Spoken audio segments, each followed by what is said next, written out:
Hey everybody. So I just watched episode 1, season 11 of Alone, and just wanted to give a little recap here, kind of some of my thoughts. Right off the bat, just the opening really makes you want to see every episode.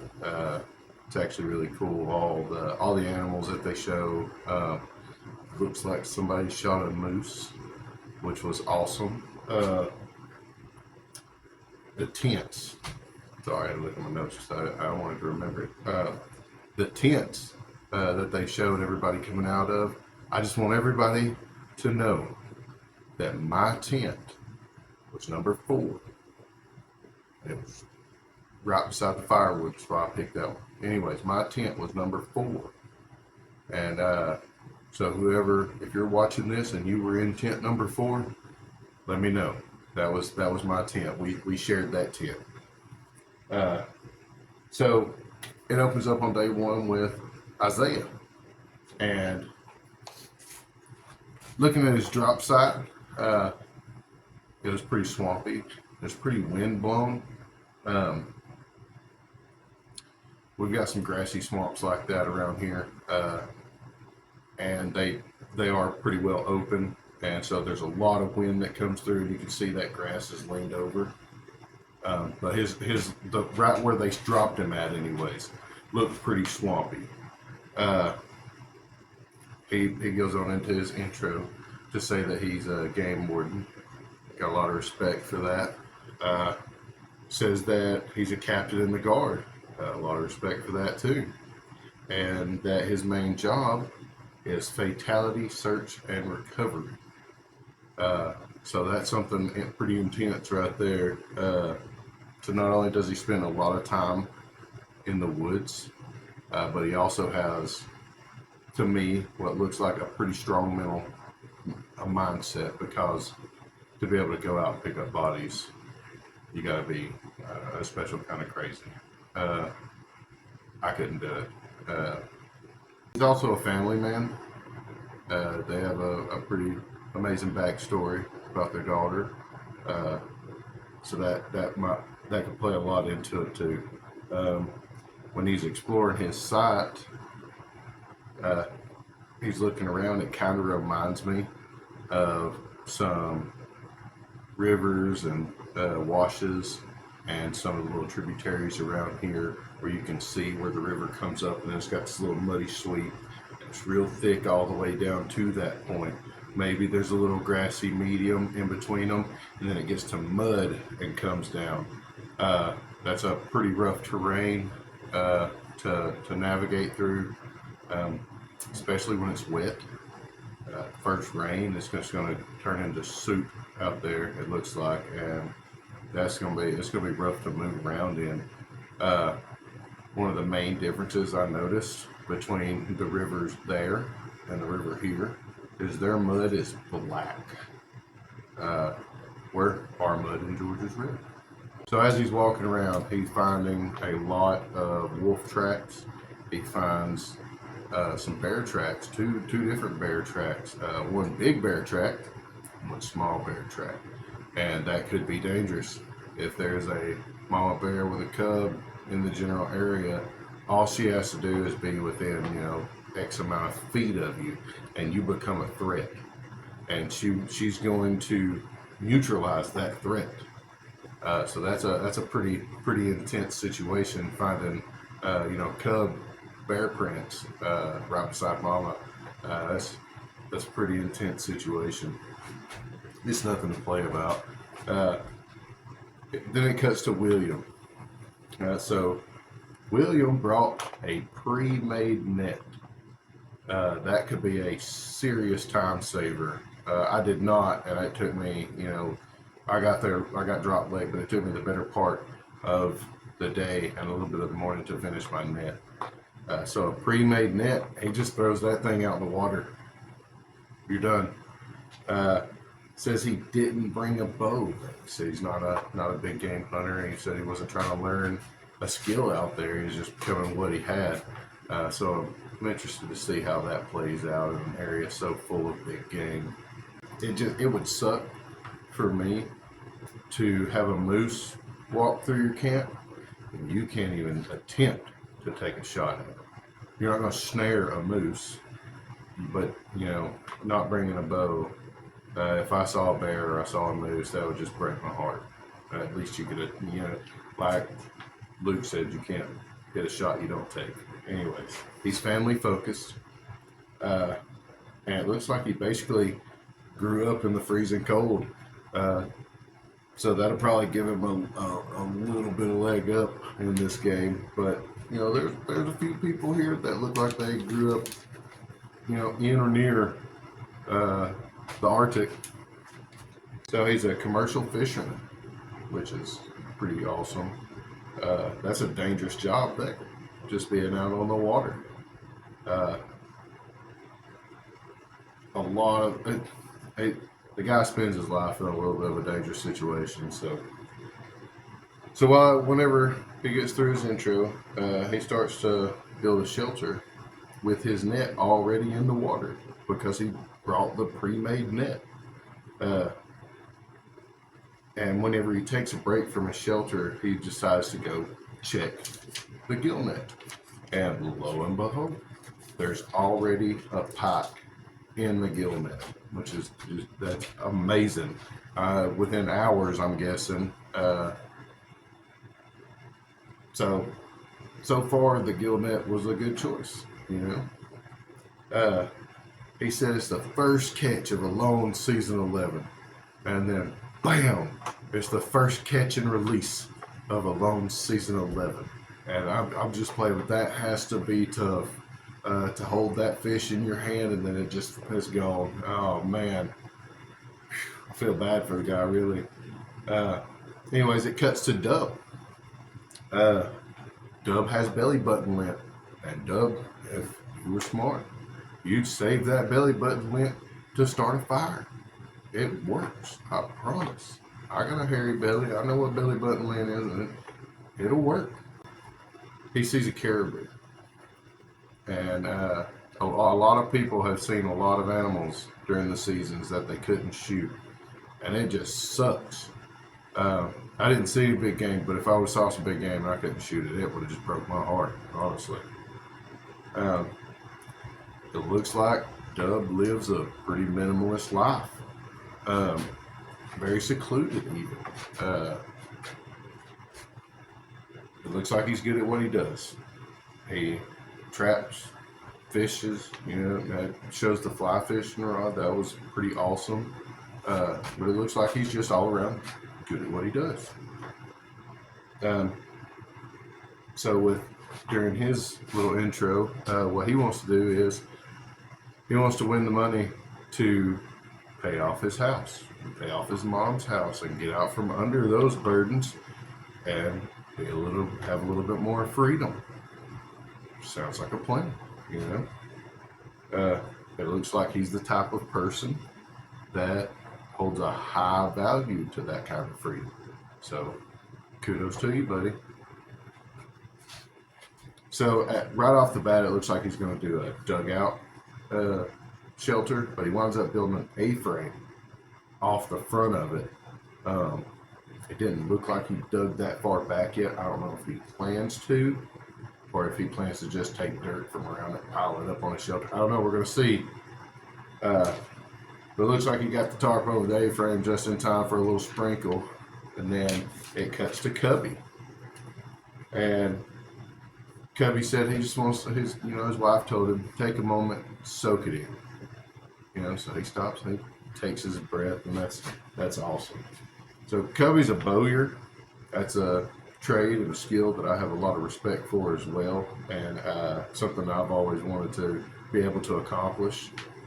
I've always admired bowyers, the amount of patience and just precision that goes into creating not even just a decent weapon, but the beautiful bows that these guys make. It takes a lot. So it looks like he's a homesteader. That's a lot of hard work, So he's spent a lot of hours out, tending your food, basically, whether it's animals or plants, you tend your food. And then on top of tending your food, you are fixing whatever needs to be broken. Anyways, he's probably used to a certain degree of living off the land. He's definitely used to the hard work, uh, even though he's probably eating pretty good. And once you get out there and you're not eating, then hard work turns to tired. Uh, he's in the game for his wife, and to grow his family. And being there for someone gives you that little extra push. Makes you want to do it more. So sometimes that's the little push that you need. After he does his intro, he explores a little bit. He's looking for a shelter site, and he shoots a squirrel up on a little snag or stump, and it looks like it just missed the squirrel and it hit the stump, and it broke off.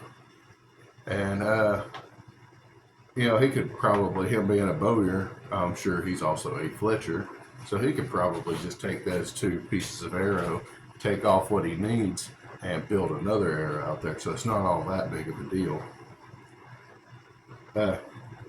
He tells a very deep story about a friend of his, and tells about how he lives his life now, and I hope he can continue that. So he starts to build temporary shelter, but he's building it on an incline, on a rock.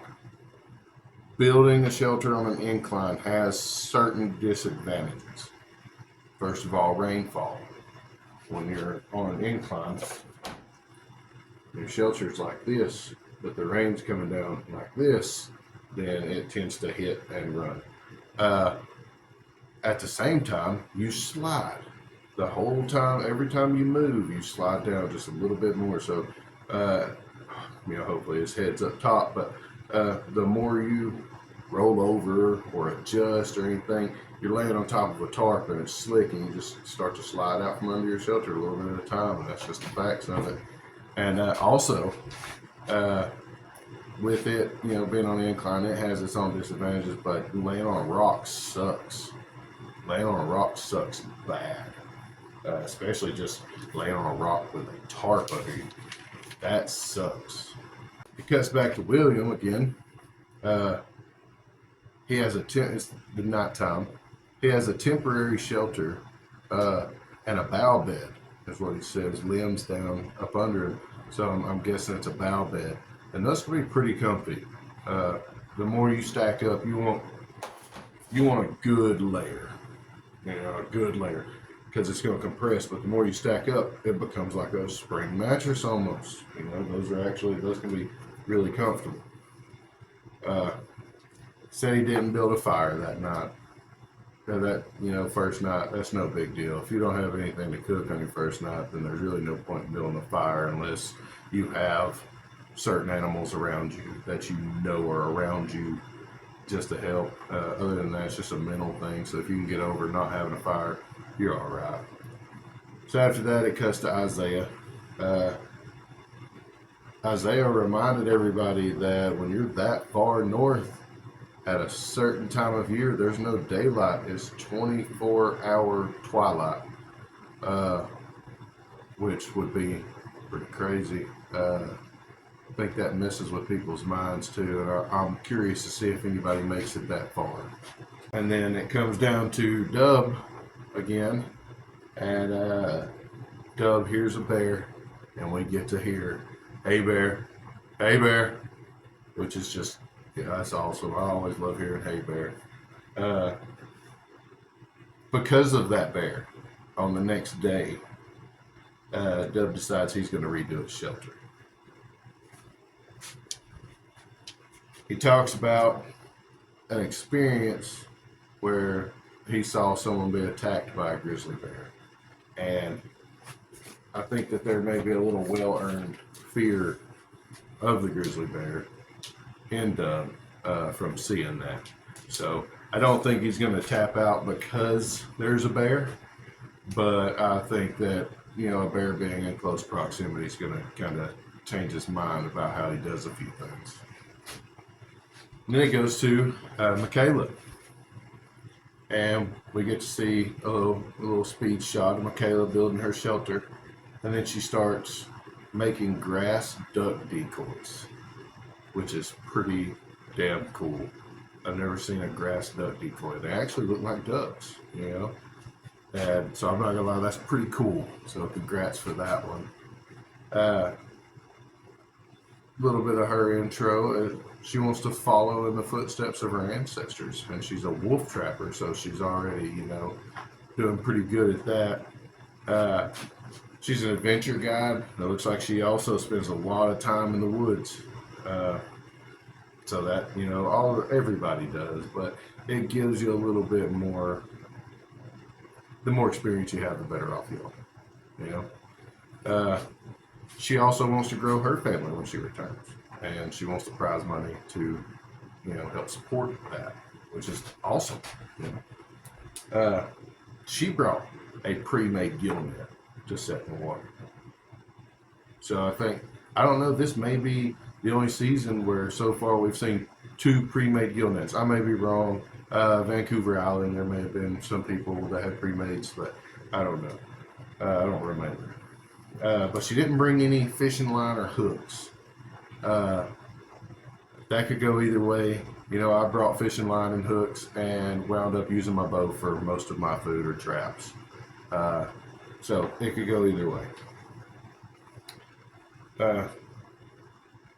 She said that her water is shallow, which really isn't that big of a deal on the river, depending on what you're allowed to do. If you're allowed to build a weir, or even if you were just allowed to channel into a weir and fish with a basket. The Native Americans around here used to build stone weirs, and as the fish would come down, they would have people in the water with baskets scooping the fish out, and they would take them and throw them up on the banks.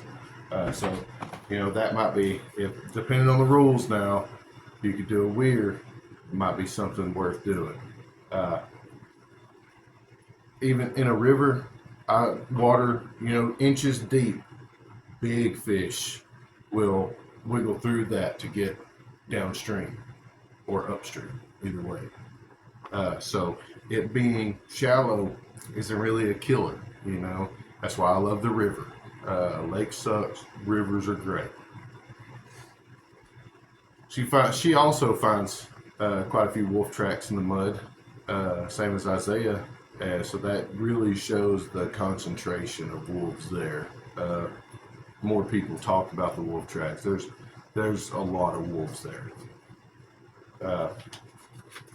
So after that, it cuts back to Cubby again, and he's picking lingonberries. They're the little low bush cranberries. They are absolutely delicious. I love those things. They were my favorites on Reindeer Lake. After he picks some berries, he decides he's going to start his permanent shelter, and it looks like it's going to be a pretty damn strong shelter. He's going to build an A-frame. He starts his bed. It looks like it's going to be a great shelter. So after he's while he's building a shelter or whatever, he stops and it cuts to Isaiah again. So Isaiah is already talking about missing his family. He may be getting into his head a little early on. I don't know. We're going to find out. But those thoughts can be tough, though. You got to kind of push through them and make it till tomorrow. And then you got to push through them, make it till tomorrow. But he decides to go for a walk. And all of a sudden his nose starts bleeding. I don't know if it's exertion and maybe the blood vessels in his nose busted. They said something about maybe the dry air, but I've been in some dry air and my nose never started bleeding. It does get, but it doesn't start bleeding. So I don't know. I'm not a medical professional, but I can't wait to hear what Temujin has to say about that one. I will be looking for it later. I hope that he goes through that. A couple of things on this that I hope he goes through. I can't wait to see it. It's going to be awesome. If you haven't if you don't know Timothy, his page, the Survival Doctors, please find it. I'll try to put a link to his page down below. You got to check that out. He's awesome.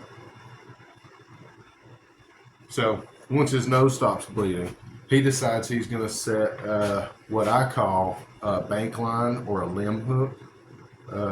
It just depends on who your granny is, what you call it, you know.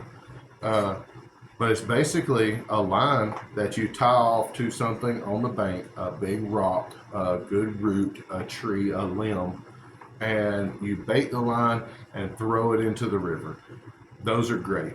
Or if you've got a good patch of deep water right below you, you can run a line from a limb, just probably, I usually set mine either 2, 3, maybe 4 inches max below the water.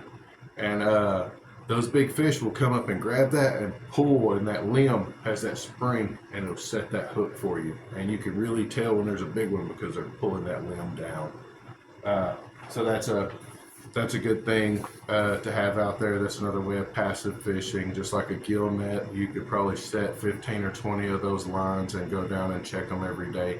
Only difference is sometimes with a gill net, you don't even have to pull it in to see that there's not a fish on those lines. It's best to pull each one of them in. If you got, the bank lines that are thrown out, it's best to pull each one of them in to check your baits. Other than that, it's still passive fishing. I've caught hundreds of fish off of those. So, cuts to Michela again. And she shares the Cree word of the day, which I cannot pronounce, but it stands for grizzly bear, which is, that's awesome. And there's a lot of more bear tracks in the water. Let me see, her gill net gets twisted up a little bit, and she is in the shallow water. Like I said, it's not a definite killer for a gill net. Weirs and stuff like that work better if you could go out and set your gill net, just the bottom portion of it in the water and stretch it between 2 sticks. That would probably work even better. That way you got a little bit of attention to it, so it's not just hanging loose. And so the current, and probably, if there's a good bit of wind down through there, the wind's moving the log, the current's moving the log, but once it goes so far, it's got to come back. Same with the net. Once it goes so far, it's got to come back. And what it's doing is it's rolling it. And as it's rolling it, it twists it up. So either you got to weigh it down. The best thing to do would be to go out and actually stake it into the ground if at all possible. Still tie the net off, because if, good flood comes through, washes down, you could lose it, but still tie it off. But try to stake it into the ground where, even if the water's 8 inches deep, have 8 inches of the net in the water. But it's still got to be taut. At least a little bit of tension on it. So she finds a sacred rock. And I didn't know that. I didn't know that if there was a big rock in the middle of the field, it's a sacred rock. And I'm not even making fun, I think it's awesome. I love to learn the beliefs of different people. And one of the most awesome quotes that I could think of for this moment is, how can there be so much that you don't know you don't know? Which is awesome. That's actually Pocahontas, 1995. So, it's a great movie. If you haven't seen the movie, it's a cartoon. It's freaking awesome, All right, so it cuts back to William again. William's feeling tired, but he finds, it's hunger that gets you. After the first day or so, you just burn up so much energy, and because you're used to doing things like that. You're not thinking, oh man, I got this X amount of stuff to do, and you don't think that when you get out there. You think that before, but then when you get out there, everything goes to shit, and you just go day by day. Everybody says they got a plan. Plans don't work. So he's feeling tired.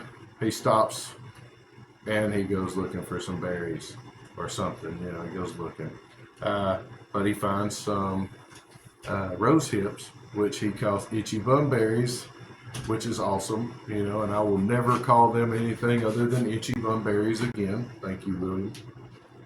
But he also finds some rabbit sign, and he sets some snares, and so looked like a good setup for the snare there. Hopefully he'll get him a rabbit or two. He finds some smelt, and he claps the water with a stick, and is able to harvest. I think it was 5. I think he stopped at 5. He probably could have got a bunch more, but I think he stopped at 5. Smelt by clapping the water, and that works. Believe it or not, that works. I mean, if that doesn't show you that it works, trust me, it works. You can clap it with a good stick, boat paddle, and those fish will just stun, and you can grab them. They're not dead, but you can grab them. It's awesome. So after he gets enough smelt, I think it was 5 for a meal, it cuts back to Michela again. And she is smudging herself. So you can see that she's a very spiritual person.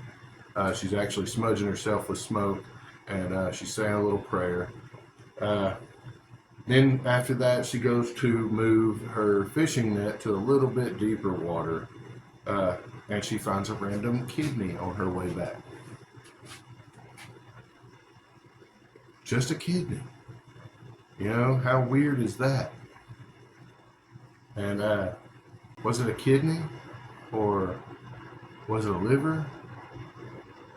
It didn't look like a liver. It was a little big to be a squirrel kidney, wasn't it?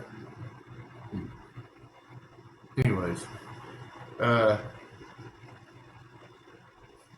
she finds a random organ laying in the mud, and there's no other pieces to it. How does that happen?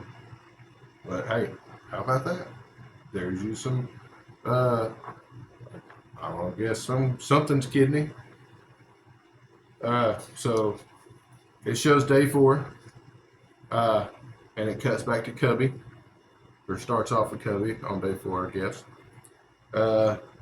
And it seems like he has made the decision to split the labor instead of just focusing on his shelter. He's getting hungry, so he's going to split the labor. He's going to go for food and shelter. So eat, work on the shelter a little bit. Go find food, eat, work on the shelter a little bit. Do that every day. Instead of just saying, I'm going to burn up every one of my reserves and work on my shelter for a week and a half, and then once I have a shelter, I'm going to lay in it and tap, because I have burned up every bit of energy that I have, and I can't go any farther. And that's a thing that some people just don't understand, is that you put so much effort into that, and once it's finished, you're like, yes, I have finished my shelter. And then what do you got? You're too tired to even go for a walk, because all the energy that you had, you burned up in the shelter. So if your gill net's not catching fish, or your snares ain't catching squirrels, you're just tired. You're ready to stop. You put all that effort into it. It's if you're going to build any kind of a decent sized shelter, it's best to work on it a little bit at a time, not just go in there guns blazing. It's best to work on it a little bit at a time. Don't kill yourself. Bottom line. So he goes looking for food. Now he's crawling through the bush and finds moose sign that's old and dry, and he finds some bear sign, which is awesome. So I'm pretty sure that either one of those are on the menu. He's steady pushing through the bush, and then there's the scream, and the screen cuts black, and the high tension. There's the screen, and it comes back, and an arrow fell out of his quiver, and as the arrow fell out of his quiver, it must have, because it's in the quiver like this, and it looked like he was holding the quiver where the knock was facing away from him. So if he would have, pushed something aside and tipped it up, and that arrow fell out and hit the ground, or hit a limb or anything, any of that stuff, and just barely stood up, and he took that step right there and it pushed in. That's painful. That was hard to. That was hard for me to watch. That's a terrible thing. It has to be, to me, it has to be top three, if not the top gear injury, is what I want to call it, that has ever happened on a lawn. And I'm not talking about the guy that broke his leg.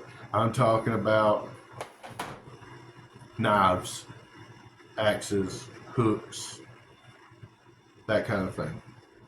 That has to be the top gear injury on a lawn, and that's rough. And you can see how much pain he's in.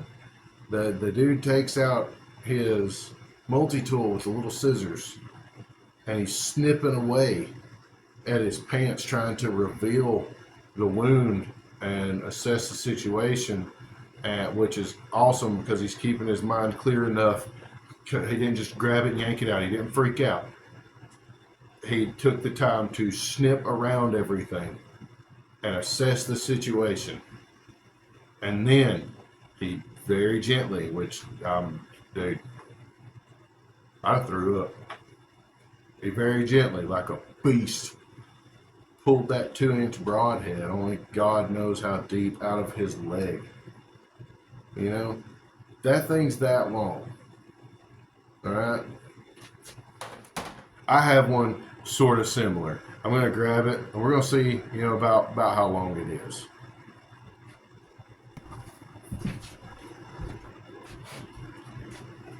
All right, so this might not be exactly the same broadhead, but it's pretty close. It's similar. I think this one may be a little bit more narrow than the one he had. All right, but as you can see, that thing's no joke. I was going to see how long it is, but just like every good craftsman and carpenter, I have no idea where my tape measure is. So, but that's big, dude. That's big. This is designed to go into flesh and kill animals, and he had pulled that out of his leg. All right, that's a beast. That's a monster, I think. He kept cool enough. A lot of things are going on right there. He's shaking. His heart's just pounding. The adrenaline's up. He's probably sweating. His eyes are this big around. And all the time he's thinking, I gotta get this arrow out. On top of, this is a loan. There is no second chance. If I tap out, then that's it. I just got stabbed in the leg with an arrow, and my choices are, deal with a swollen, very sore, possibly seriously infected, probably septic wound in just a few days, or tap and go to the doctor, seek medical attention, and maybe not lose my leg. Those are your choices. Wounds like that do not heal easily, and they damn sure do not heal easily in the woods. It takes a tribe of people to heal that wound. Someone has to care for you. I don't care who you are, you know what I'm saying? Somebody has to assist and care for you. Whether that is with medicines or just helping you keep the wound clean, letting you stay off of your feet. Of course, everybody's going to say, wow, Jeremiah Johnson. No, dude. If you get stabbed in the leg with an arrow, that's it for you. I don't care. That's it. All right? And it sucks. My heart bleeds for it. But that's it. That's all you got. You can either try for a week and let it become extremely aggravated, extremely swollen, extremely infected, possibly septic, could kill you, or you can go seek medical attention. All right. So that's Cubby, dude. Good job. I hope you're watching this. Good job, man. You're my new hero. You pulled sorry, I'm trying not to cuss. You pulled an arrow out of your own leg. All right. Accidents happen. People fall. Things fall out. You know. And I've stepped on so many nails. I've put nails through my hands and stuff like that. The accidents happen. All right. That's just all there is to it. It's just the severity of the accident, and it's amazing, you know, how a fraction of a second. And that's it. Everything changed for you. So, Cubby, dude, you did the right thing. You made a good choice. I would have done the exact same. If I was in that situation, I would not have pushed any farther. Even though in your heart you're like, oh, this is my one time. But you know, it might not be the one time for you to do something, change, you know, everything for your family. It might not be the one time to do something for you to change your life entirely. But if you lose your leg, it's the one time that you had two legs. So good job, man. I hope you healed up. I hope everything's good. I hope you are 110% back to normal. And I would love to see you make some bows and maybe possibly even do some little demos and stuff. I would watch that. You know, I would. But man, I've got more notes on this, but I don't even get them. That's legendary. You know what I'm saying, Cubby? You know, you're my hero, man. You pulled an arrow out of your leg, dude. And so be proud of that. You didn't just sit there and cry until somebody came and got you. You pulled the arrow out of your own leg, wrapped that bad boy up, and walked. I would like for you to tell me about how long you walked with an arrow. Not just, and I keep saying in your leg, man. No, that thing was right beside his knee. It was beside his knee. Can you imagine how painful that would have to be with every step? Even when you're keeping it straight, that's like one of the main pressure points in your leg. And it's going to immediately start to swell. There is no not working your knee when you're doing things. All right, it's going to immediately start to swell. The pain has got to be intense. All right, there's a lot of arteries and tendons and stuff. Anyways, good job, Cubby. That's amazing. And be proud of yourself, man. Be proud that you made the right choice. Like I said, two legs, you still got another chance. You know what I'm saying? So, good job. All right, everybody. I'm going to end it there. I hope everybody enjoyed my little feedback session here, my recap as it is. And, if you do, let me know, and maybe I'll do another one for the next episode. So, till then, we'll see you guys later. Have fun. Cubby, you're awesome.